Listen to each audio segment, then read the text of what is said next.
Assalamualaikum warahmatullahi wabarakatuh. Halo guys, apa kabar kalian semua? Balik lagi sama saya Novia Madani dari program studi pendidikan fisika Universitas Tanjung Pura. Nah, pada video kali ini kita akan melanjutkan ini sebagai part 2-nya ya dari yang kemarin. Kemarin part 1-nya tradisi pernikahan oleh etnis Tionghoa Teochew. Nah, sekarang tradisi pernikahan oleh suku Melayu Sambas. Pastinya kalian semua tahu kan suku Melayu.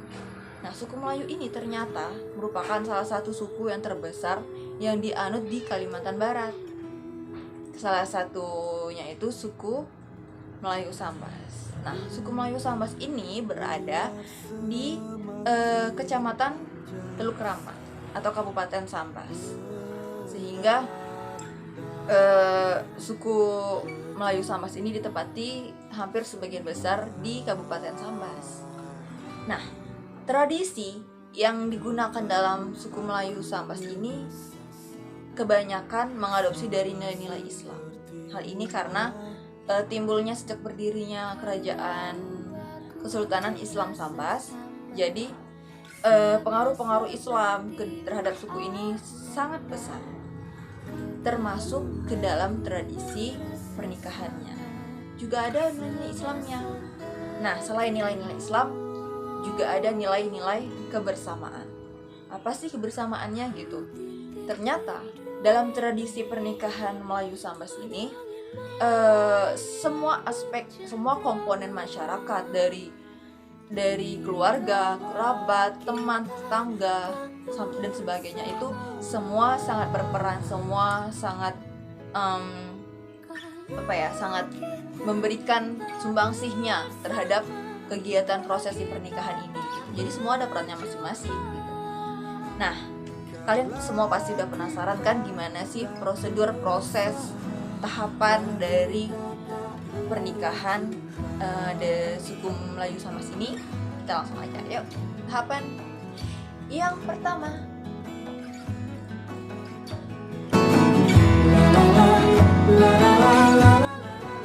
nah, ternyata dalam tradisi tradisi pernikahan suku Melayu Sambas ini tidak jauh berbeda dari etnis Tionghoa, karena tidak langsung plek hari nikah gitu ya. Gak mungkin kan. Jadi dia ada seperti persyaratannya dulu, persyaratan sebelum melakukan prosesi pernikahan, bahkan sebelum melakukan prosesi lamaran gitu. Nah, adapun syarat-syarat yang harus dilakukan, yang pertama yaitu namanya bipari-pari atau nganginkan. Nah, bipari-pari ini merupakan adat Melayu Sambas yang digunakan untuk mencari atau menjodohkan calon pengantin melalui orang tua sebagai perantara. Jadi nggak mungkin kan nggak ada pasangannya terus tiba-tiba nikah gitu. Jadi harus dicari dulu. Dan biasanya pada saat zaman dahulu itu orang tua yang mencarikannya, yang menjadi perantaranya, siapa nih cocok nih untuk si wanita A gitu ya. Nah, hal ini dilakukan untuk mendapatkan pasangan terbaik lah gitu untuk anaknya. Itu sih dulu. Kalau sekarang ya tidak berlaku lagi kan. Istilahnya bukan zaman Siti Nurbaya kali kan. Nggak ada perjodohan lagi. Jadi langsung orangnya pasangan kita datang terus disambut sama orang tua, tapi tetap orang tua yang memutuskan apakah misalkan si pria ini gitu cocok untuk anak saya, seperti itu. Kita setelah prosesi bipari-pari ini lanjut ke prosesi lamaran. Lamaran itu ada lagi beberapa tahapan ya, ada beberapa kegiatan yang harus dilakukan saat lamaran. Oke, kita langsung saja lamaran.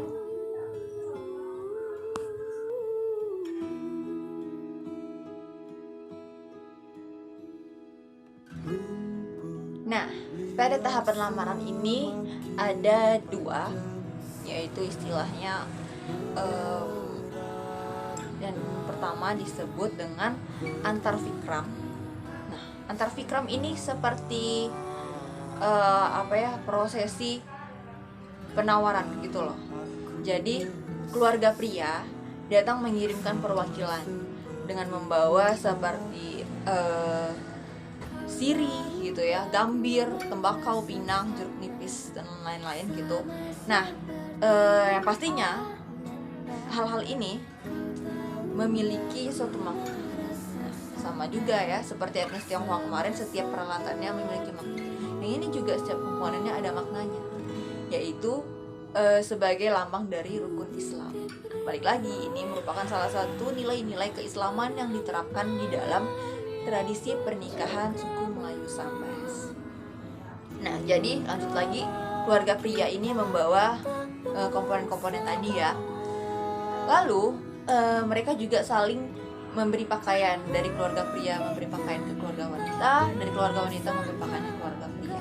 Nah, dilanjutkanlah dengan prosesi lamarannya gitu, soal dari perwakilan yang dikirimkan tadi menyatakan bahwa si pria ingin melamar gitu. Nah, setelah menyatakan maksud dan tujuannya datang ke sana, ada lagi kegiatan yang namanya balas baki.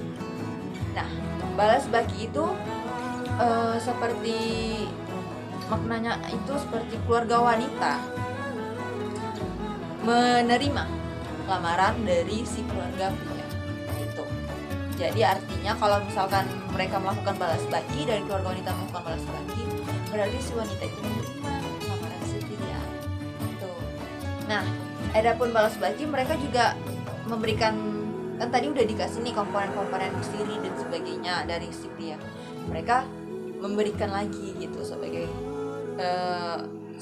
apa ya? Sebagai pernyataan loh kalau saya setuju gitu. Nah, adapun komponen-komponennya yaitu daun sirih yang disusun terlentang gitu ya, dan buah pinang yang telah dibelah dua. Setelah balas baki, akhirnya kedua keluarga mempelai akan membahas mengenai hari pernikahan. Hari apa sih yang cocok, hari apa yang pas, dan atau tanggal berapa tanggal baliknya gitu. Nah, biasanya pemilihan hari pernikahan ini dilakukan pada saat panen raya. Tapi karena sekarang tidak semua orang yang bersuku Melayu Sambas ada panen raya gitu ya, nggak semuanya, tidak setiap saat ada panen raya, jadi tidak diterapkan lagi sekarang gitu, kapanpun aja sesuai kesepakatan dari kedua belah keluarga.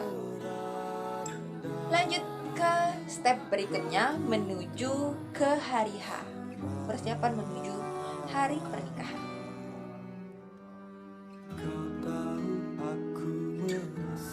Nah, selanjutnya kita ke prosedur.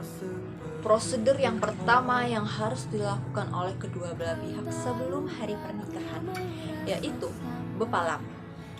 Apa sih bepalam? Ada pernah dengar nggak bepalam? Nah, palam atau bepalam itu artinya mengasingkan diri. Jadi kedua mempelai ini tidak boleh saling bertemu, tidak boleh keluar rumah itu selama 3 hari ya. Jadi dia hanya sibuk di rumah. Nanti akan ada kegiatan yang harus dilakukannya. Setelah ini akan aku jelasin apa yang harus dilakukan mereka. Nah, jadi selama bepalam itu mereka akan melakukan harus menggunakan kasal atau lulur ya. Lulur biasa yang biasanya lebih tradisional yang dibuat gitu ya, dari bahan-bahan alami gitu. Nah, tujuannya supaya kulit pengantin itu lebih halus. Jadi mereka istilahnya menjaga kulitnya sebelum hari pernikahan gitu. Nah, selain menggunakan lulur, mereka juga harus betamas. Nah, betamas itu artinya membersihkan tubuh dengan uap atau aroma jamu serta rempah-rempah. Jadi ini juga dilakukan selama bepalam ya. Betamas itu harus dilakukan selama bepalam 3 hari tadi. Jadi menggunakan aroma-aroma jamu, rempah-rempah seperti serai, kayu manis, cengkeh gitu, atau rempah-rempah tradisional lainnya. Nah, itu dimasukin ke dalam air mendidih, lalu ditutup pakai daun pisang. Dan si pengantin itu akan duduk di kuda-kuda dan ada panci di depannya. Lalu semuanya itu ditutupin dengan tikar pandan. Nah, itu namanya betamas. Supaya tujuannya itu menghilangkan aroma-aroma agar lebih wangi gitu ya, saat hari H pengantin lebih pede gitu. Nah, kegiatan selanjutnya yaitu berinai. Berinai merupakan kegiatan menempelkan henna pada 10 jari calon pengantin perempuan dan laki-laki. Jadi nggak hanya perempuan aja, kan biasanya kita lihat perempuan yang suka pakai henna, tapi laki-laki juga harus menggunakannya. Nah, adapun warna kemerahan dari henna itu diambil dari daun paca. Nah, selain pengantin, anggota keluarga juga boleh pakai henna gitu. Henna ini sebagai lambang bahwa kedua mempelai siap menghadapi kehidupan baru sebagai suami istri. Nah, kegiatan selanjutnya ada yang namanya molah tarup. Ada yang tahu nggak tarup itu apa? Tarup itu artinya tenda. Jadi kalau molah tarup merupakan proses pembangunan lorong pernikahan dan tenda bersama dengan bantuan tetangga. Jadi mereka itu seperti yang udah saya katakan tadi di awal, bahwa peran seluruh aspek komponen masyarakat itu sangat penting. Nah, salah satunya ini gotong royong dalam membangun tenda gitu. Jadi ada tarup itu atau tenda itu dibagi menjadi dua. Yang pertama lorong, yang kedua itu tenda tamu. Lalu ada lagi tenda petadang. Nah, tenda petadang ini untuk memasak. Misalkan ada keluarga kita yang memasak gitu ya di belakang, itu juga tetap dibangun tenda. Kegiatan selanjutnya yaitu antar uang. Nah, menarik nih, antar uang. Ini seperti mengantarkan uang dana pernikahan atau uang hantaran, uang panai ya biasanya orang bilang gitu. Nah, ini dilakukan dengan mengundang tokoh masyarakat. Jadi rame-rame gitu yang ngantarin dana pernikahannya, bukan secara pribadi. Kalau biasanya kan kita secara pribadi ya. Nah, ini rame-rame yang mengundang tokoh masyarakat dan harus diumumkan kepada masyarakat bahwa dia mengantar uang panai gitu. Nah, yang selanjutnya yaitu antar pakatan. Ini sangat menarik juga dan termasuk penerapan nilai kebersamaan gotong royong tadi ya. Jadi antar pakatan itu kegiatan yang mana tamu undangan membawa harus membawa pakatan seperti ayam, nasi, gula gitu. Nah, ini jadi mereka itu menyumbangkan ayam gitu untuk makanan untuk dimasak gitu ya dalam prosesi pernikahan hari H nanti gitu. Jadi ini diadakan tuh 2 atau 3 hari sebelum hari H. Jadi sebelum hari H itu ada namanya hari porong, yaitu kegiatan menerima pakatan tadi. Jadi nanti akan ada dibentuk panitia khususnya untuk menerima pakatan. Lalu ada yang namanya hari buat bumbu. Hari buat bumbu itu ya mereka sama-sama di lingkungan masyarakat itu, tetangga dan semuanya bergabung untuk membuat bumbu, menyiapkan bumbu gitu. Jadi bergotong royong semuanya. Jadi sangat menarik di sini nilai kebersamaan yang diterapkan dalam tradisi pernikahan suku Melayu Sambas ya. Sampai semuanya itu biasa itu satu desa itu turun semua gitu untuk satu pernikahan. Dan biasanya digilir. Jadi catat misalkan orang itu membawa ayam, nanti pada saat keluarganya ada yang menikah, kita juga bawa ayam untuk pakatan pernikahan mereka gitu. Jadi dicatat, ada panitia khususnya yang mencatat. Oke, itu dulu mungkin prosedur yang harus dilakukan sebelum hari pernikahan. Dan kita langsung lanjut aja ke hari H, hari pernikahan. Ada berbagai macam juga sih yang harus dilakukan pada saat hari H. Sudah penasaran kan? Kita lanjut aja langsung.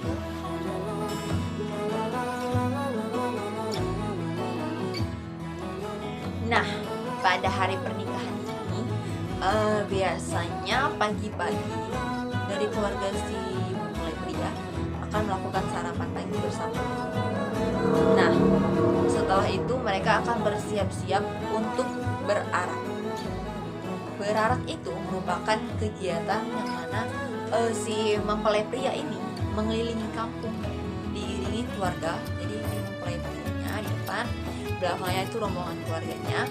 Nah, yang keluarga ini membawa bingkisan hingga ia sampai di tenda. Sampai di tenda rumah mempelai wanita. Nah, sampai di tenda itu mereka tidak langsung masuk. Mereka harus berpantun. Jadi si mempelai pria ini harus berpantun atau berbalas pantun dengan salah satu perwakilan yang memang ditunjuk atau biasa disebut dengan patua. Nah, setelah berpantun mereka harus berkuntau atau menunjukkan atraksi bela diri. Setelah itu si pria akan memberikan uang tunai kepada keluarga wanita. Lalu keluarga wanita akan menyiapkan nasi kuning, rati dan biji-biji yang digoreng kepada keluarga si mempelai pria ya. Tuh. Nah, dilanjutkan dengan prosesi akad nikah. Prosesi akad nikah yang biasanya menggunakan adat Islam yang akan mayoritas beragama Islam. Setelah prosesi sakral akad nikahnya, lanjut ke makan bersama. Nah, ini juga seperti hal yang sangat-sangat ditunggu-tunggu oleh semua para tamu undangan, yaitu makan bersama. Karena makan bersama ini artinya makan bersama yang dibawakan oleh orang Melayu Sambas dengan duduk di tenda dan duduk berbaris gitu ya. Jadi bikin barisan panjang gitu, saling berhadapan, dan di tengah-tengahnya itu disediakan makanan. Nah, makanan itu diletakkan di atas apar, namanya apar, seperti piring besar dari tembaga. Nah, itu bermacam-macam lauknya, itu dibikin barisan panjang sekali. Dan urutan barisannya itu tergantung dari yang barisan pertama itu merupakan tamu kehormatan gitu, setelah kedua, ketiga gitu. Jadi terbagi-bagi gitu ya barisannya. Nah, setelah makan bersama malamnya, mereka melakukan prosesi malam besarah. Prosesi malam besarah yaitu prosesi penyerahan pengantin laki-laki kepada perempuan oleh juru bicara. Jadi seolah-olah dari keluarga pria itu menyerahkan pengantin pria ini kepada keluarga perempuan gitu ya. Itu menggunakan juru bicara, dan sebaliknya si pengantin wanita menerima si pengantin pria, itu dilakukan melalui juru bicara juga. Nah, lalu kedua belah pihak keluarga akan memberikan nasihat, dan biasanya dilakukan oleh orang-orang yang tua seperti kakek, nenek gitu. Nah, itu memberikan nasihat kepada kedua pengantin untuk menjalankan rumah tangga. Nah, setelah itu lanjut ke resepsi muda-mudi. Nah, resepsi muda-mudi ini dilakukan dari malam biasanya sampai jam 3 subuh. Ini sangat menarik karena yang diundang itu para pemuda-pemudi, masih anak-anak muda gitu.